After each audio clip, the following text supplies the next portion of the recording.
দিয়া যদি আমরা আবু সরকারের গান কইছে নাস্তিক নাস্তিক আল্লাহ সম্পর্কে কটূক্তি করে কাফের হইয়া যায়।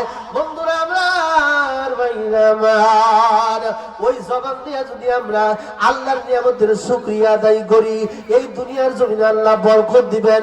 এই পর্যন্ত শেষ নয়, কবরে মরার পরে আল্লাহ রাব্বুল আলামিন এই জবান দিয়ে জিজ্ঞেস করবেন, ও জবান, তোমার দিয়া দুনিয়ার জমিনে এই বান্দা কোন কাজে ব্যবহার করেছে? জবান মুখ আমার খুলে যাবে, বলবে আল্লাহ তুমি এই বান্দারে নিয়ামত স্বরূপ সুন্দর একটা জবান দিয়ে দিয়েছিলা, এই জবান দিয়ে তুমি আল্লাহর বরত্বের ঘোষণা দিয়েছে, সুবহানাল্লাহ পড়েছে, এই জবান দিয়ে বিশ্ব নবীর সাথে দরুদ পড়েছে গো আল্লাহ, এই জবান দিয়া দুনিয়ার জমিনে যে মহান গ্রন্থ কোরআন তুমি বিশ্ব নবীর প্রতি নাজিল করেছ, অবতীর্ণ করেছ, সেই কোরআন দেখিয়া দেখিয়া তেলাওয়াত করেছে।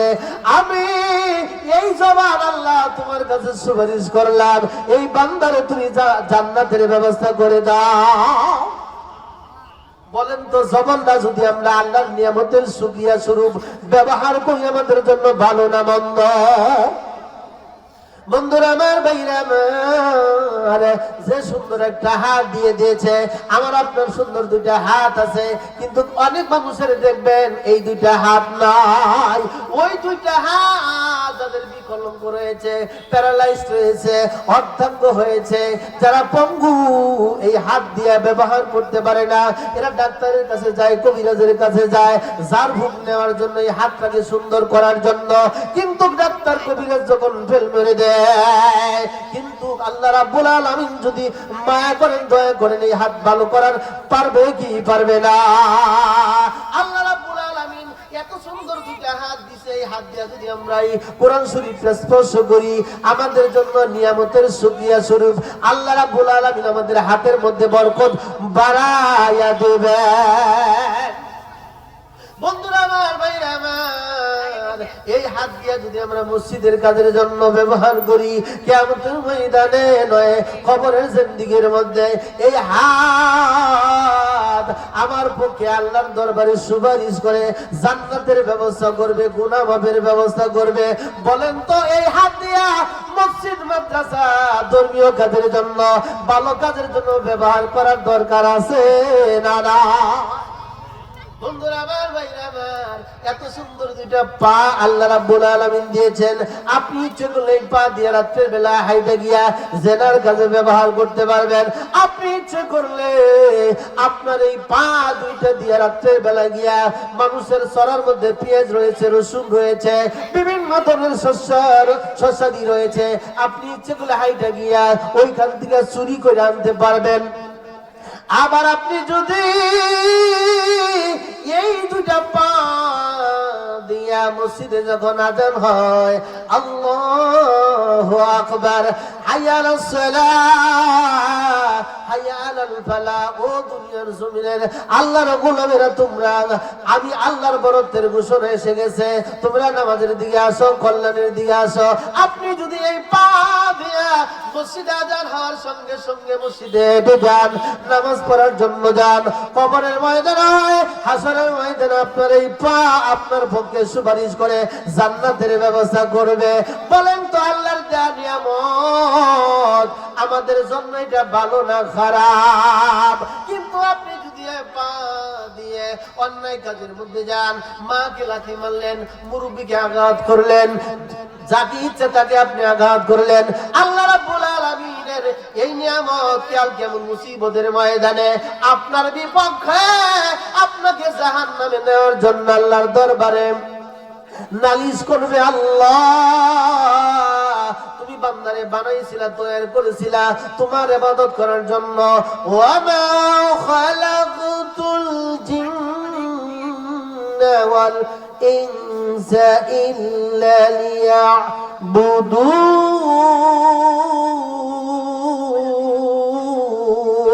আল্লাহু আকবার। আল্লাহর জমিনে আল্লাহ বান্দারে সৃষ্টি করেছেন তার গোলামি করার জন্য।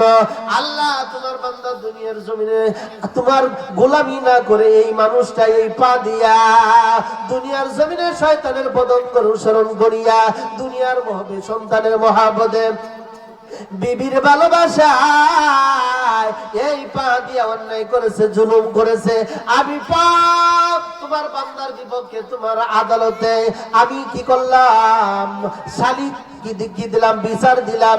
এই বান্দারে যতক্ষণ পর্যন্ত জাহান্নামে না দিবা আমি পা তার দাবি ছাড়বো না।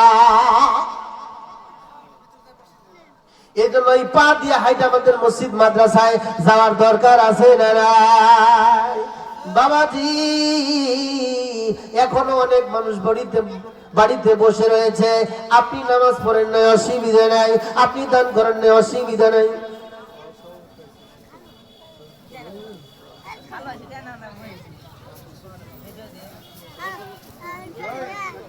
আপনি আল্লাহর জমিনে যাকাত দেন নাই, অসুবিধা নাই। আল্লাহ ইচ্ছে করলে মাফ করে দিতে পারবে। বন্ধুরা আমার, ভাইরা আমার, কালকে মুসিবতের ময়দানে আপনাকে যখন টাইনা জাহান্নামে নিয়ে হবে, আপনি তো মুসলমান, আপনি তো কালেমা পড়ে মুসলমান হয়েছেন। এই মুসলমান হওয়ার জন্য আল্লাহ রাব্বুল আলামিনের যে একজন পেয়ারার বান্দা নবী মুহাম্মদ রাসূলুল্লাহ সাল্লাল্লাহু আলাইহি ওয়াসাল্লাম আরশের পায়ে ধরে যার হয়ে আমাদের জন্য হাবলি উম্মতি বলে কাঁদবেন। ওই সময় আমাদেরকে যখন টাইনা জাহান্নামের মধ্যে নেওয়া হবে, আমরা অকৃতজ্ঞ যারা রয়েছি, যারা নামাজ পড়লাম না, যারা কোরআন পড়লাম না, যারা আজকের মাহফিলে যারা আসলাম না, এই সমস্ত বান্দাদেরকে যখন জাহান্নামে নেওয়া হবে, বন্ধুরা আমার, ভাইরা আমার, ওই সময় আল্লাহ রাব্বুল আলামিনের কাছে আমার নবীজি, দয়ার নবীজি বলবেন, ইয়া রাসূলুল্লাহ, ইয়া আল্লাহ, আমার বান্দার মনে হয় কিছু নেক আমল আছে।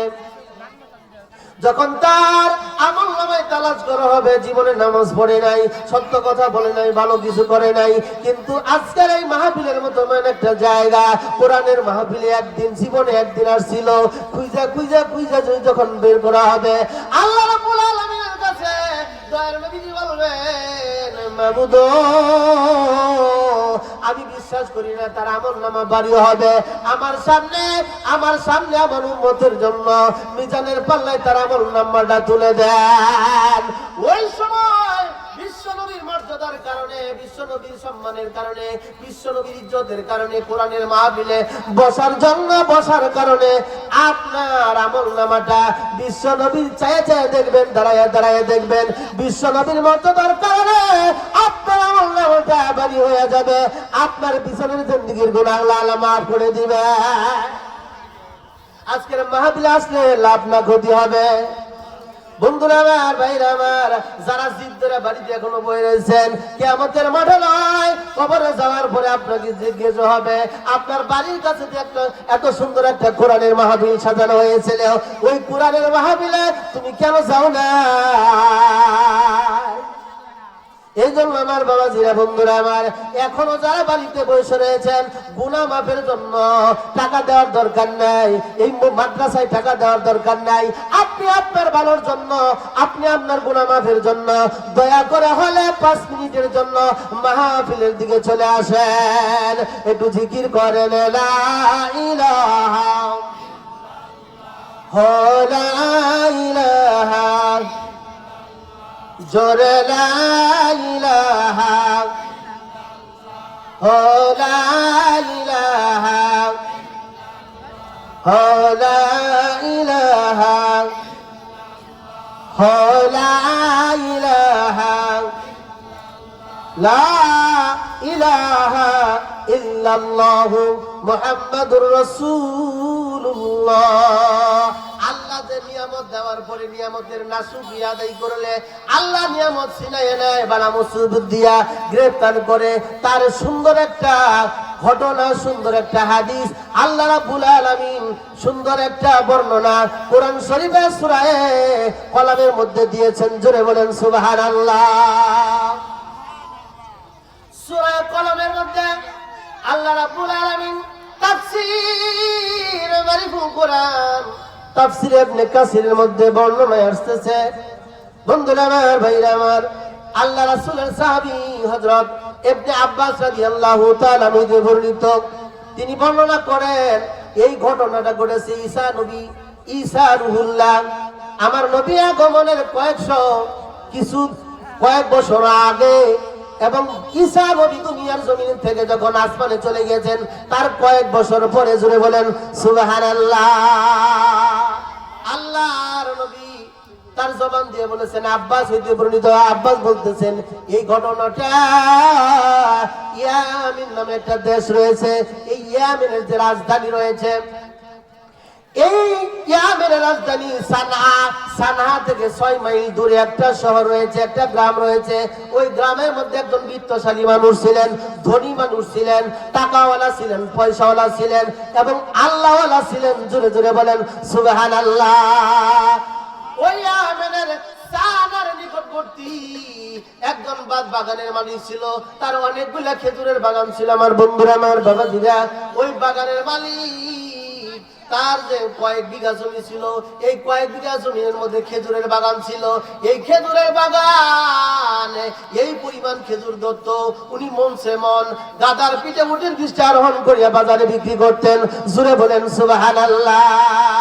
কিন্তু তার একটা অভ্যাস ছিল, উনি যখন খেজুর গাছ থেকে খেজুর পাড়তো, খেজুর পড়ার সময় যে খেজুর গুলা পাইতে পাইতে এমনি এমনি জমিনের মধ্যে পড়ছে, ওই খেজুর গুলা তিনি মিসকিনদের মধ্যে, অভাবীদের মধ্যে, দরিদ্র মানুষের মধ্যে বন্টন করে দিতেন।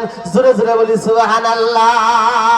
এরপরে কর্মচারী দিয়া খেজুরের বাদা গুলা পাড়ার পরে, খেজুরের বাদা থেকে খেজুর ছড়ানোর পরেও কিছু কিছু খেজুর ওই ছড়ার মধ্যে থেকে যাইত, ওগুলা যখন বাগানের সাইডে ফেলাই দিত, ওই মিসকিনেরা, দরিদ্ররা, অসহায়রা ওই খেজুরের আটি থেকে খেজুর গুলা কুইটা কুইটা নিয়া তারা কি করতো, বাজারে বিক্রি কইরা নিজেদের জীবন ধারণ করতো। জোরে বলি সুবহানাল্লাহ।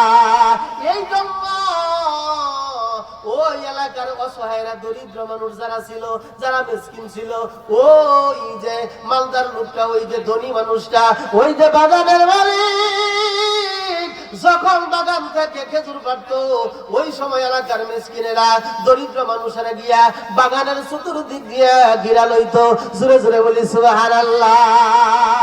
বলেন তো, আমাদের দুনিয়ার জমিনে এরকম কিছু মানুষ আছে, জমিন থেকে ফসল উঠানোর পরে দরিদ্ররা দেয়, মসজিদে দেয়, মাদ্রাসায় দেয়, এরকম লোক আছে না?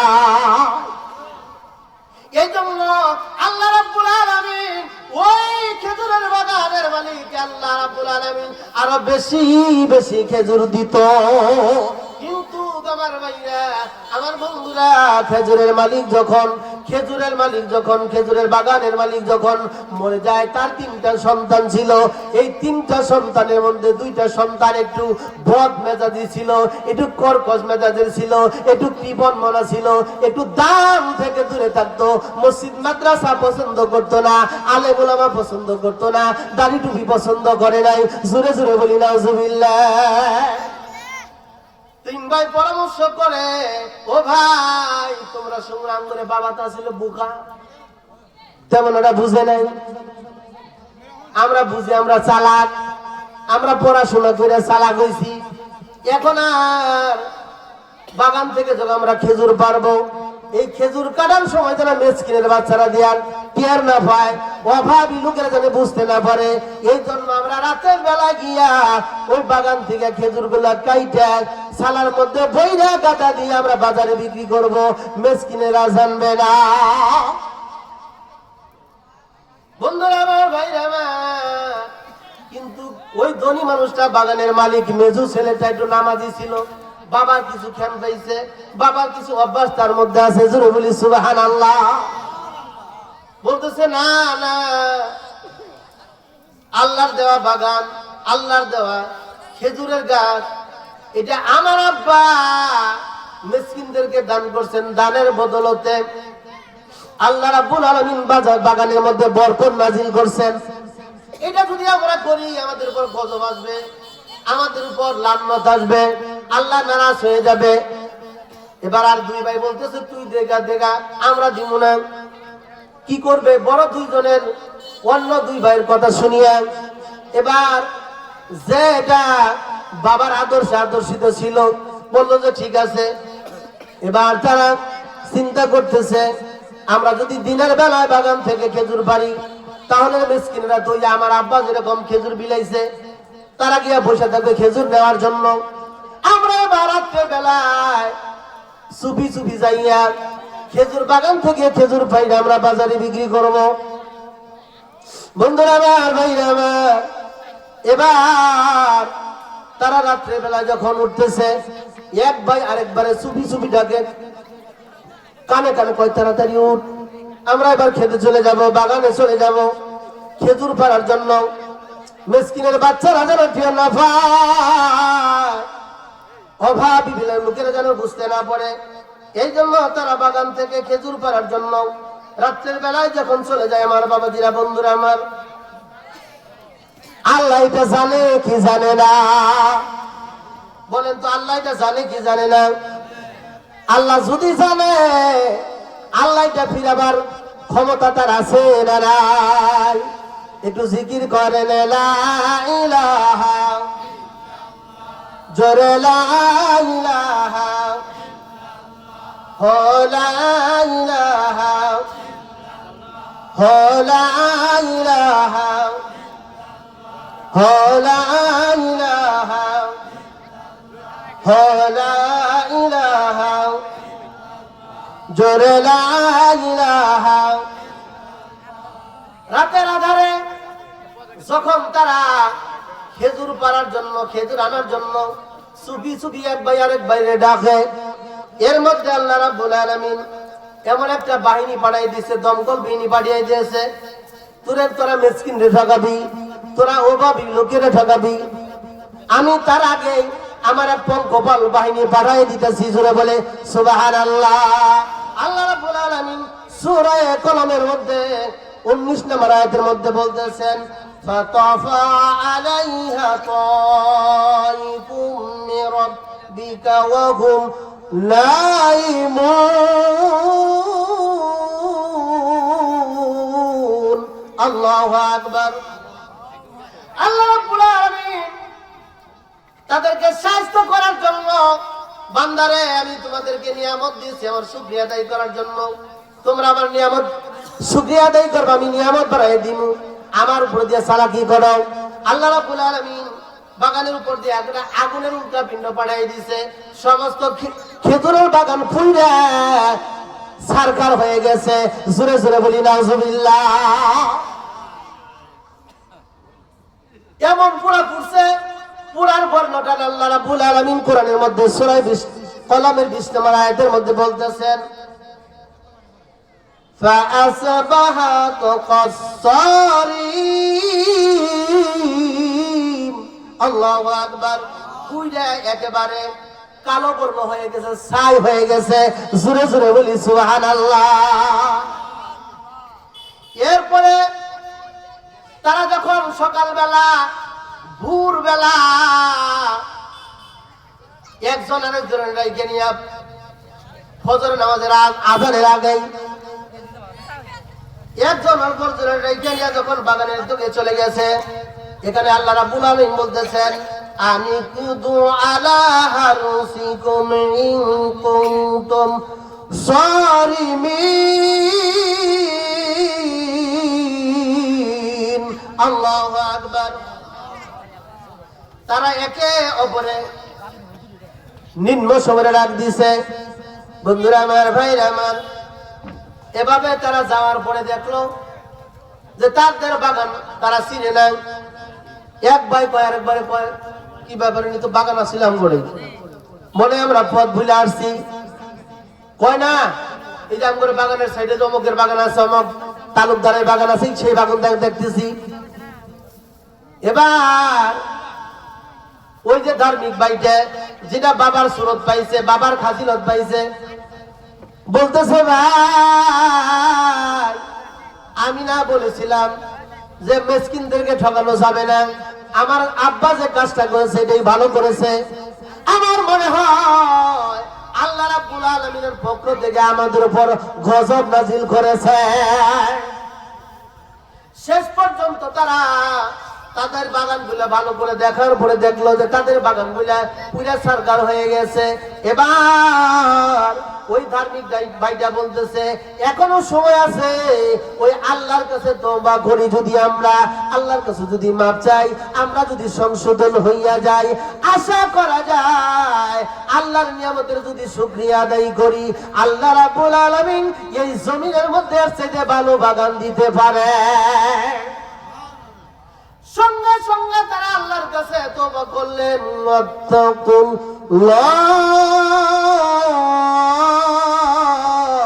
ইন্নাল্লাহা তাওয়াবুর রহিম।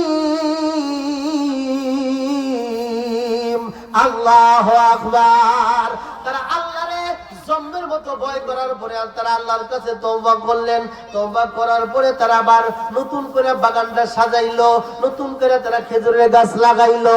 বন্ধুরা আমার, ভাইরা আমার, চিন্তা করলো আব্বা যেভাবে মিসকিনদেরকে দান করেছে, আব্বা যেভাবে গরিবদেরকে দিয়েছে, আব্বা জমিন থেকে ফসলগুলা যেভাবে বন্টন করে কিছু নিজের জন্য রাখছে, কিছু পরিবারের জন্য রাখছে, কিছু মসজিদের জন্য রাখছে, কিছু মাদ্রাসার জন্য রাখছে, কিছু ফরিজ ফকিরের জন্য রাখছে, আমরাও এইভাবেই চলবো। আল্লাহ তুমি আমাদের তওবা কবুল করো, আমাদেরকে মাফ করে দাও। আল্লাহ তাদেরকে মাফ করে দিলেন। তারা বাগান লাগাইলেন। কিতাবের মধ্যে আসছে, তাফসিরে মারিফুল কোরআনের মধ্যে আসছে, আল্লাহ রাব্বুল আলামিন তাদের বাগানের মধ্যে একটা খেজুর গাছে এরকম খেজুর দিয়েছেন। কিতাব লিখতেছে একটা খেজুর গাছে একটা উট বহন করতে পারতো না। আর জোরে বলি সুবহানাল্লাহ। যার মালিক কে? এই জন্য আমরা টাকা উপার্জন করি, এই টাকার হক দরিদ্র আছে না নাই? এটা মাদ্রাসার আছে না নাই? মসজিদের হক আছে না নাই? আমরা মসজিদে যাই, সপ্তাহে একদিন 5 টাকা দিতে পারি না। আপনি প্রতিদিন প্রতি সপ্তাহে কয় টাকার চা খান, কয় টাকার সিগারেট খান? জোরে বলেন, কথা দিতে পারি? আপনি যদি একদিনে চা খাওয়া বন্ধ করে প্রতি সপ্তাহে ওই টাকাটা মসজিদে দেন, খোদার কসম করে বলতেছি, দুনিয়ার জমিনে কোন আমল কবুল না হইলেও ওই টাকার বিনিময়ে কাল কিয়ামত মুসিবতের ময়দানে আল্লাহ আপনাকে জান্নাত দিতে পারে কি পারে না? আরো জোরে বলেন, পারে কি পারে না?